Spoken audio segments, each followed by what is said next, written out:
After a long period of service आपको pensionary award दिया जाता है और आपका पेंशन मिलता है बैंक से। Recently government of India PCDA pension Allahabad एक लेटर इश्यू किया जो कि एजीएम और सीपीपीसी ऑफ एसबीआई को दिया गया, जिसके तहत बोला गया कि bank will stop pension disbursement with in a few days. तो जानते हैं, देखते हैं क्या है, बैंक क्यों पेंशन स्टॉप कर रहे हैं, और अगर बैंक स्टॉप कर रहे हैं पेंशन पेमेंट तो आपका पेंशन कहां से मिलेगा, कैसे मिलेगा, ये सारे प्रोसीजर को देखते हैं।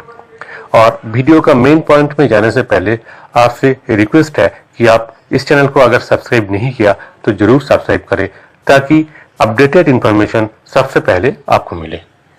As per present system of pension disbursement आपका पेंशन बैंक से मिलता है।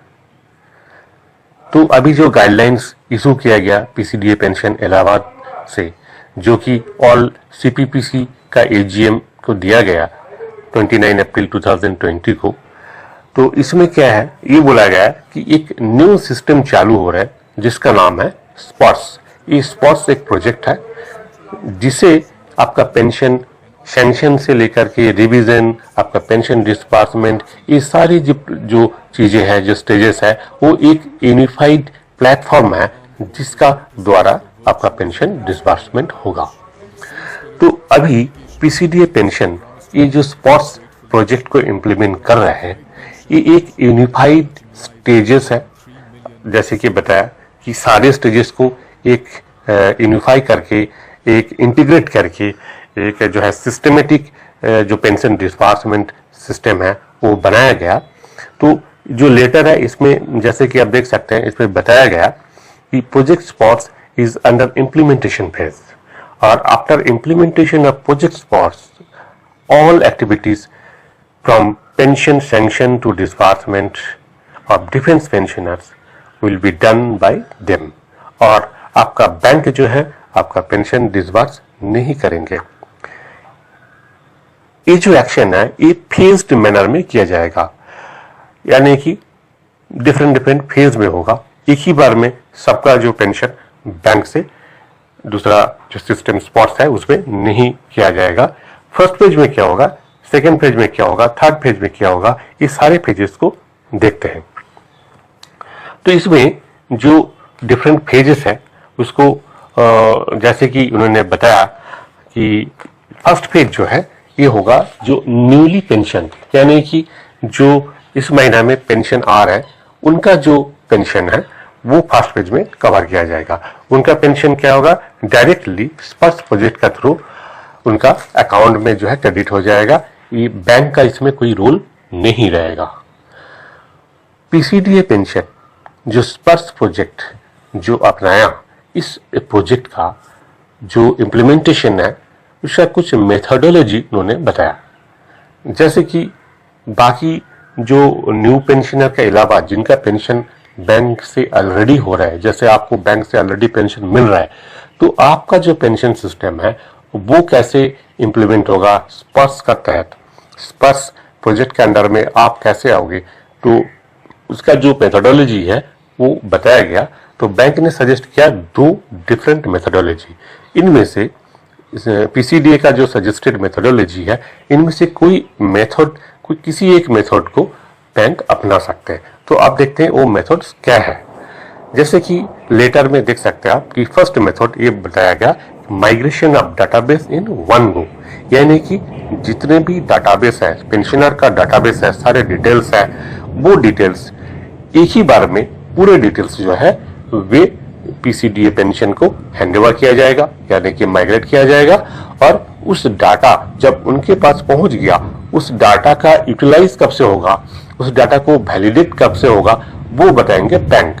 और बैंक जैसे बता देंगे कि इस डेट से हम पेंशन पेमेंट नहीं कर रहा है, तो उस डेट से प्रोजेक्ट स्पॉट्स का थ्रू पीसीडीए पेंशन डायरेक्ट आपको पेंशन पेमेंट करेगा आपका बैंक अकाउंट में। तो ये था मेथड 1। और सेकेंड मेथड क्या था, सेकेंड मेथड में ये बुलाया गया कि migration of database in phased manner. तो ये जो सेकेंड मेथड है इसमें सारे पेंशनर्स जितना भी लोग पेंशन ले रहे हैं बैंक से, वो सारे का डाटा अगर एक साथ माइग्रेट करना पॉसिबल नहीं है, क्योंकि बहुत large number of pensioners SBI से पेंशन लेता है, तो इतने डाटा हो सकता है कि पॉसिबल ना हो एक ही बार में माइग्रेट करना। तो इस केस में क्या है, फेज्ड मैनर में कई फेजेस में 3-4 फेज में डाटा को माइग्रेट कर सकते हैं। तो क्या क्या वो फेजेस है देख लेते हैं। फर्स्ट फेज में है 2015 का बाद, यानी कि 1/1/16 या फिर उसके बाद जो भी पेंशन आए हुए है या फिर कोई डिजीज केस है जिनका फैमिली पेंशन मिल रहा है, इनका जो पेंशन है डाटा है, ये सभी पेंशनर का डाटा माइग्रेट किया जाएगा पीसीडीए पेंशन का स्पर्श प्रोजेक्ट को। और जैसे ही ये डाटा उनको दिया जाएगा और डाटा वैलिडेशन होगा, उस दिन से बैंक आपका इन लोगों का पेंशन डिस्बर्समेंट बंद कर देंगे और पीसीडीए पेंशन डायरेक्ट जो है पेंशन डिस्बर्स करेंगे। अब आते हैं सेकेंड फेज में। सेकेंड फेज में जैसे सजेस्ट किया गया कि pre 2016 case where 7 CPC revision has been carried out, यानी कि वो सारे पेंशनर्स जो 1/1/16 से पहले पेंशन आए हुए हैं और जिनका पेंशन केस 7 CPC का रिवीजन कवर हो चुका है, यानी कि आपको 7th पे कमीशन का पेंशनरी रिवीजन का जो बेनिफिट है वो मिल चुका है, ऐसे जो पेंशनर है उनके जो डाटा है वो माइग्रेट किया जाएगा स्पर्श प्रोजेक्ट के थ्रू। और जैसे पहले बताया गया कि डाटा वैलिडेशन होगा, यानी कि जिस दिन से बैंक पेंशन पेमेंट बंद कर देंगे उस दिन से ये पेंशन पेमेंट जो है पीसीडीए पेंशन स्पर्श प्रोजेक्ट के थ्रू करना शुरू करेंगे। थर्ड फेज में रिमेनिंग केसेस जो भी है आफ्टर इम्प्लीमेंटेशन ऑफ 7 CPC वो सारे कवर होगा थर्ड फेज में। और फोर्थ फेज में है नॉन एक्टिव केसेस, जहां पे पेंशन स्टॉप हो चुका है बट उनका पेंशनरी अकाउंट बैंक में है, वो केसेस कवर होंगे थर्ड फेज में।